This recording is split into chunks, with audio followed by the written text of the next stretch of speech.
Amalia,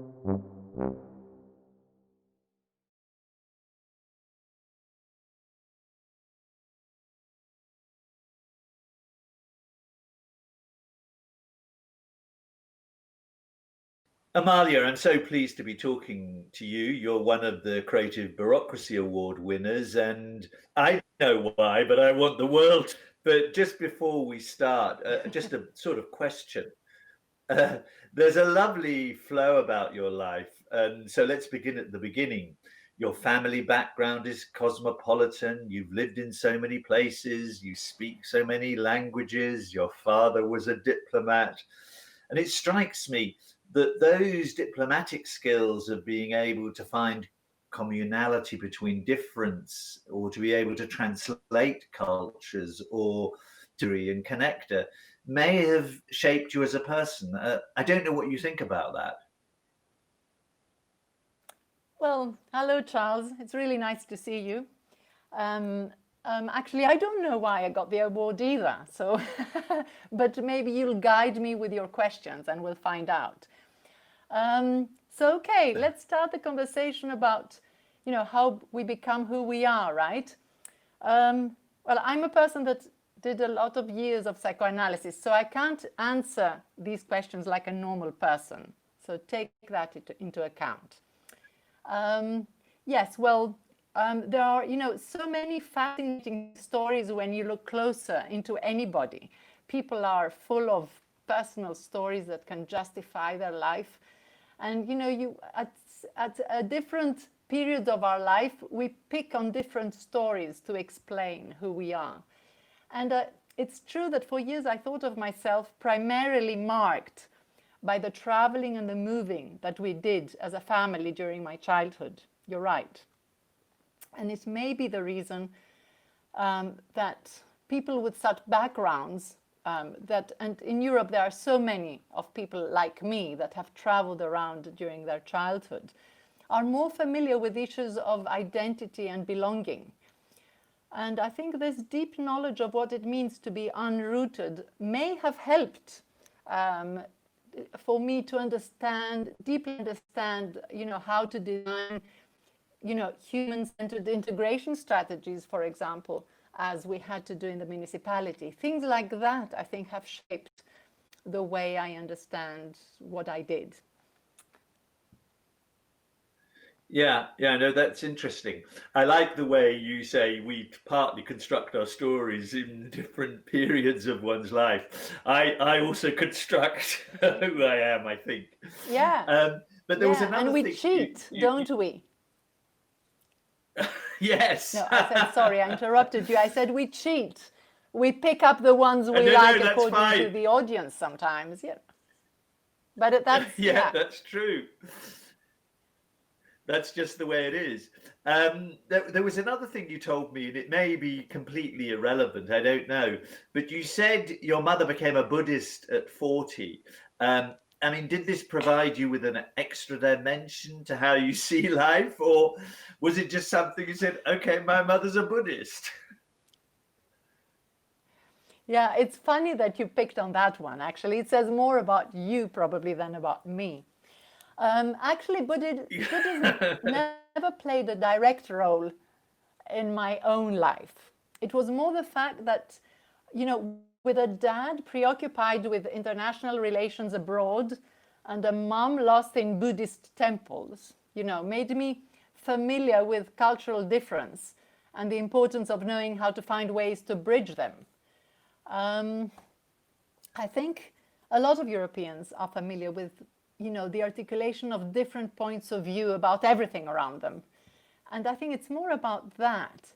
It's this knowledge of, it's growing up among different cultures within your family and, of course, in the society you grow up.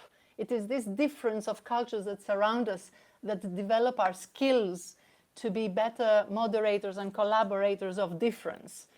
When it comes to public administration, which is what we're talking about, right? We will ultimately, yes. Because I mean, you also, because I kept on seeing these patterns in your life, but perhaps it's this question of seeing things retrospectively that are not necessarily true. But you did study social anthropology. That is about people, cultures, interactions, what makes life meaningful, relationships, even, I suppose, moral action. I mean, again, is that relevant to the story in a way? Yeah, I think very much so. It's all the time about looking for bridges, for connecting people of difference. I think that, yeah, social anthropology really made an impression on me, even though I only got a BA. I'm not any type of, anthropology scholar or anything. But particularly the fact that anthropology was studying the obstacles that I was struggling with as a child. That is what I found, and that is what thrilled me with anthropology. And the anthropology that made sense to me was not so much about knowing, different exotic cultures stuck in a static moment in history. But it was the relations created between those inside those cultures with those outside of them. It was that thing. And also the notion of connecting and finding those symbols that I was always looking for. This is how anthropology, let's say, highlighted the things that were important for me from the beginning. Yeah. Yes, interesting. I wish if I studied again, I had studied social anthropology, but I didn't. I did economics, politics, and history, which sounds a bit dry and barren. But you were a documentary filmmaker. Initially, it was quite sporadic. You had children, all of this stuff. I mean, what I mean by that, you're very busy then. But after a while, your documentaries, you told me, were often about things like intercultural relationships. That was one thing.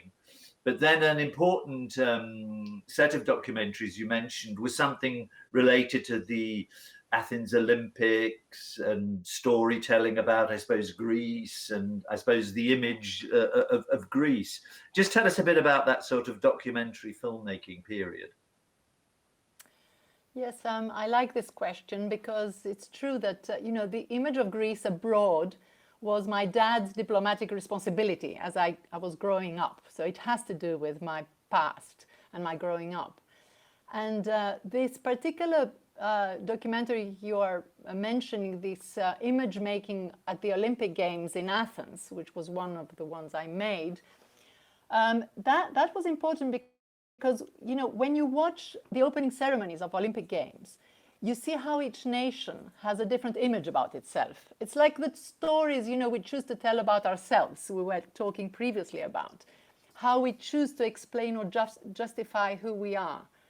So it's amazing to see how important this image is to each nation, but also the fact that it is it's people that construct them and create them, right? So people are desperately in need of those foundation myths and those mythologies. These were the types of documentaries I like to make. I mean, about the construction of those images that we create for ourselves. Those mythologies and those foundation myths are so important that people could kill for them, kill to protect their validity, right? People are really attached to those symbols. So to me, my dad's diplomacy was more about the art of respecting this need in each different person and building on, the emotional similarity that people have to believe in each myth they need. So it's like moving at another level of understanding, which is more, how people relate to what is important to them. We could call that, maybe, the feminine way of... have you ever made... No, I just wanted to ask, you've obviously got an idea of Greek foundational myths. Have you ever, when you're talking to people from other cultures, do you sort of try and detect what the essence of their culture is or myth, you know, Finnish or I don't know, Romanian or whatever. Exactly. I think, yeah, I'm obsessed with that. That's the only thing I want to hear when I speak with people. You know, what it is that matters to them, what have they constructed in their mind as a cosmology to be saying what they're saying. Yeah. I think Right. that So is really, very essentially much what you're part talking of me. about is what is meaningful to their lives, what is meaningful to their lives or who they are. That's what it sounds like. Exactly. Yes, yes. And you start from there to Mhm. build a connection on sharing the Yeah. importance Uh, of this need. Yeah, which is at a sort of much higher level. It's less to do with what the basic daily things are, is what I'm hearing there. Yeah. Yeah. Just a question then, another one. I'm just jumping ahead now a bit. It's sort of 2000, I don't know what it is, but there was a break in your life, there was a divorce, etc. You didn't feel too good, etc. And you told me that you were imagining a different world, and I just could imagine you imagining, in fact. And then you somehow reinvented yourself. And this was partly, I think you said, because you saw marginal groups in the cities doing something, you wanted to be part of that. The camera went away, and then you said this fantastic little phrase: "I had this primitive instinct to participate, to be part of a group and doing things for others, which was incredibly strong." I mean, this sounds like some poem. Tell me about all that. Yes, well, that's another, yeah, the year 2012 was very difficult for me, for very personal reasons, but it was also a very important point in Greece. You know, we were in deep financial, political, and moral crisis. Okay, and it was this know-it-all, top-down attitude of people in power was no longer working for people, and this disillusionment with how things had been working up to now, was also personal for me in my own life. You know, like my marriage broke, so that was the way I experienced it on a very subjective level, but it was also a societal thing, and it was a moment where it struck me how pathetic it was to hang on to party mythologies, in this case, while people were losing their jobs, their security, their safety nets. I mean, this whole vocabulary of power and decision making was crumbling. And that was the moment that I found personally, the comfort I found was in doing and participating in activities in the city. I mean, cleaning the garbage, helping the neighbors, painting the facades, suddenly became a place of for consoling. That is what I call a kind of primitive reflex. It was as if I turned instinctively to what would make me belong and share with my community, finding a new identity, looking for a new identity. And the way to do that was by giving to the public sphere, by becoming part of what is important to my community. But that was on a very unconscious and kind of primitive, if you want, level. And then I thought, wow, this is so important to people, and governments don't allow for this to flourish. It's such a waste, such a pity. So many people at that point in Athens, like me, were turning to this behavioral pattern of being active in the public sphere and doing amazing small-scale things all around the neighborhoods. And, that was the moment I thought, we have to make something of that. We have to collect all those initiatives, and because they're an invaluable knowledge of the city, and also a way to get over the depression, both personal and financial. to put it Yeah, poetically. I mean, you also used a good phrase, I think, which you're moving towards, where you said to me, can we bottle this up, this essence, this energy, and do something with it? And I believe what you then did, you got the bottle, you poured the liquid in, went with it to the mayor of Athens, and effectively pitched the idea of Synathina to him. Uh, tell us about that and what sort of projects within that you're proud of, let's say. Yeah. Well, yes, the bottling up this essence was really to imagine a mechanism for the municipality that could collect all this energy by collecting the initiatives and the activities, by connecting people between them, by connecting them to maybe funding and support from the private sphere. I mean, creating these new alliances. So it was the platform of Synathina. That was the idea of the platform. And I was very lucky because at that moment we had a mayor that was the ex-ombudsman of Greece, an independent politician at that moment, who was very open to experimenting with new forms of governing in the city. It was a moment of deep financial crisis. You know, the municipality had a very, very low budget for itself, so we had to think of other ways. So turning to civil society, turning to this energy that was bringing solutions to the city was one way of solving what looked as, a dead end at that moment. And so we created the Synathina platform, from which several things started to occur. I mean, we found it was through this mechanism that we found a solution for an abandoned municipal building like the Kypseli market that became quite famous. We created a strategy to address the huge phenomenon of graffiti and tagging all over the city with the actual artists and graffiti makers. And lots of other ideas that unfolded throughout this administrative period under the Greek crisis. Just a couple of follow-up questions on that. Was this how many people do you think might have been involved, or initiatives? That's one question. And the second, did you ever do a sort of, I suppose, evaluation to prove that it is effective, in the sense of, was the graffiti declining or whatever? Can you say anything on those 2 points? Well, there's some numbers that are interesting. One that, we collected thousands of initiatives, more than 4,000 initiatives from more than 400 community groups.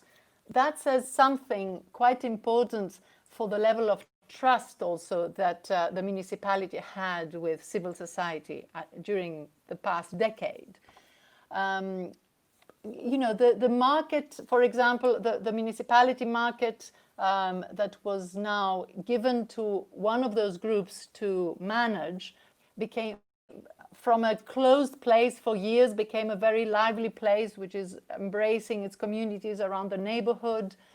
The graffiti, yes, well, no, I don't have numbers for the graffiti, but it definitely became this sharing the solution with the artists did not create a war, between the municipality and the artistic community, which was incredibly important, I think, not only politically, but, practically speaking. And then there were other types of innovative models that came up, not only of Synathina, but the way that the mayor had chosen to govern, which was this collaborative way. Like he opened school buildings after school hours for the communities. 25 schools opened to their local communities. So it revived places that had looked abandoned for a long while, which meant that there was more security in these places. I'm sure there are numbers that I can't remember at the moment around all that, but yes. Yeah, no, but I mean, some of those just to get an idea. But one of the things that really helped you was getting the one of these Bloomberg awards, and then later you also got the European Capital of Innovation Award at Athens as a whole. What were the things that they liked, do you think? I mean, was it this social innovation dimension, or what was it that really struck them? Well, I think, government innovation at Bloomberg Philanthropies is really committed to the idea that municipalities and local authorities around the world play a crucial role, not only in the practical side of everyday life, but also in the empirical formation of a democratic consciousness, right? They're very committed to this. So the platform that we created for the municipality, this Sinathina idea, was one among many that came to exist in Europe, and that mark, I think, this shift of local government from a notion of a traditional public administration, solving the usual hardcore infrastructure issues, to becoming, the moderator of new alliances with a city, expanding to collaborations with partners from the private sphere, from universities, civil society, down to grassroots communities, as we did.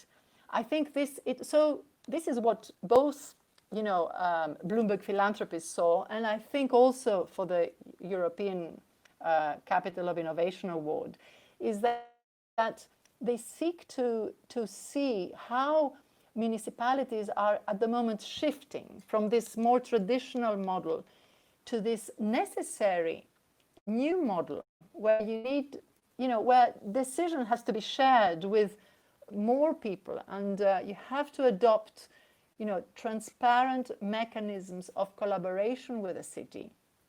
You have to cede power also to other institutions. It needs, of course, a particular mindset to do that.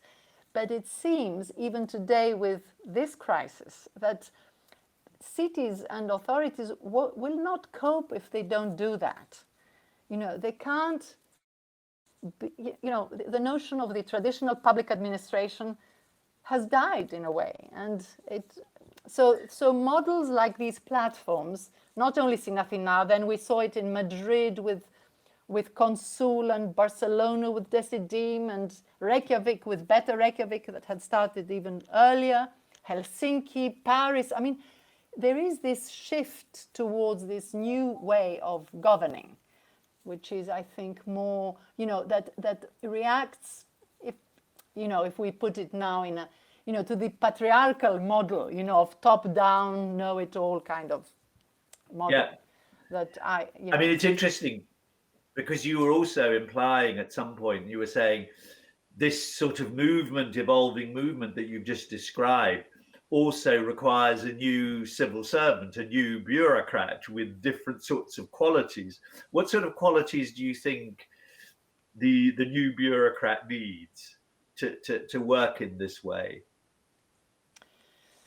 Well, if this shift is to be made, municipalities and local authorities have to rethink of the job description, what it means to be a civil servant. So definitely, skills of being good moderators and good listeners, people that know the tools and the mechanics of collaboration and design thinking, to keep the transparency of those processes.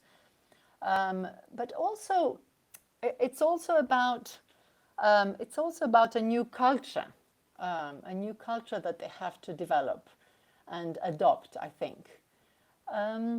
It's very, maybe it's just a mindset, but there are very particular tools and mechanisms that city officials can adopt in order to be able to do that.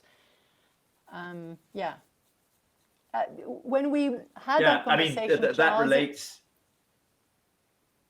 Yeah, I was going to say that, we were talking about a feminine way, this feminine way of understanding complexity, which is more to create the bridges and to respect the different needs of different cultures that surround us, rather than sticking with a particular mythology, to keep the way, to keep what we said earlier about my own formation and anthropology. Yeah. I'm sorry I talked about your own formation, but I just saw this flow, which I just thought was so fantastic that I had to go through the flow for myself. But what you've just said there about really, I suppose, the culture, the mindset and all of that, that's, of course, some of the most difficult things to shift, as we know. And so that reminds me perhaps of a question to ask you, which is about embedding. Has the thinking of Sinathina sort of embedded itself in a way, or what do you think? Well, I think that first of all, Sinathina is a platform that still exists in the municipality of Athens, and the new mayor has embraced it. He wants to keep it and continue it, and he's now developing it in ways I don't know actually. But I think it's a great sign that even though the administration has changed, the present mayor is a center-right politician, whereas the previous one was a center-left. Despite that difference, he still sees the usefulness of this platform. The principles that it carries resonate into this other administration. I think that is fantastic. Even though he might do it in a different way, maybe less committed to some of the grassroots, very kind of activist things that we had opened to, but it doesn't matter. So, and I think that Sinathina, the platform of Sinathina will survive because the ideas it carries will survive, and they're not just ideas. This openness and collaboration with difference and with the citizens of your city. Is a real, is one very important solution for the complexity of challenges cities are facing. They can't do it differently. Of course, it does take, a mindset. You have to be humble to open up and share your decision making, but you won't be able to do it differently. Athens has experienced this with the previous crisis. It wasn't an ideological decision. It was a necessary decision to turn to civil society and the city itself to find new models of governance. You just raised a really important point about humility, because it seems to me that what we're talking about is connecting different bits together, collaborating, whatever words we use, mostly beginning with C, cooperate, etc. But that requires a certain way of being, sort of to have influence, but no influence at the same time.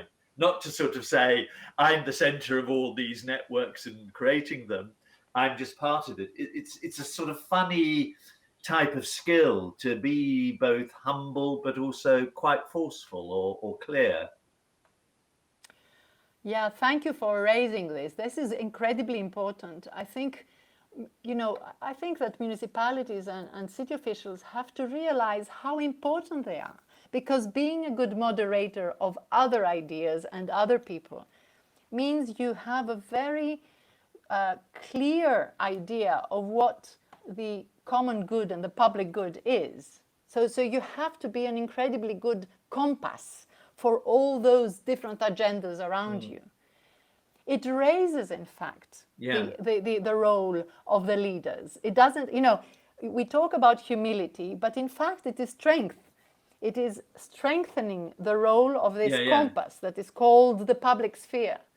And not, constantly outsourcing because you feel you have no capacity, no money, no knowledge, blah, blah, to the private sphere or to others, but becoming the compass and bringing all this other knowledge inside into a similar direction. That's strength. Yeah. That sounds very Chinese philosophy in a positive way to me, Tao Te Ching, but that's wonderful. Just sort of as we end, what do you think, you're good at? I know that's always an embarrassing question, but what are you good at, and how do you think you were able to sort of get this whole Sin Athena thing going? Oh. Okay, let's forget that question then. I don't think I'm good at anything, but what I know, throughout this year, since I left the municipality, I'm on this fellowship, Bloomberg Fellowship. I was supposed to be in London as a fellow, a visiting appointed fellow at LSE Cities, but because of the situation, I'm mostly stuck in Athens, in the lockdown in Athens. And, it gave me a lot of time to reflect. And I see, the things that make me passionate about those ideas I follow are always rooted in the community and the locality, that I am. And, I spent a couple of months on an island, for example, and saw the incredible problems they have with water and so this, I think that I love to design, government ways of governing brought out of very grounded, local, real, examples that people are tied with, and not the other way around. Yeah. Well, look, it's been really good to talk to you, and I'm so pleased you're part of all of this. And I don't know what to say except thank you. So I hope we see each other soon somewhere. Yeah, thank you. No, I'm the one that have to thank you, Charles, because, this Creative Bureaucracy Festival, I think, raises it's so important that suddenly it has become so important to think like that. And, I think you're giving, confidence to so many people that are struggling in municipalities. And really, I should be thanking you, really, honestly. Thank you very much for everything. You're very kind. And your books and your inspiration. All right. Okay. See you soon. Have a great festival. Thank you very much. Yes. Okay, thanks. Yeah, thanks.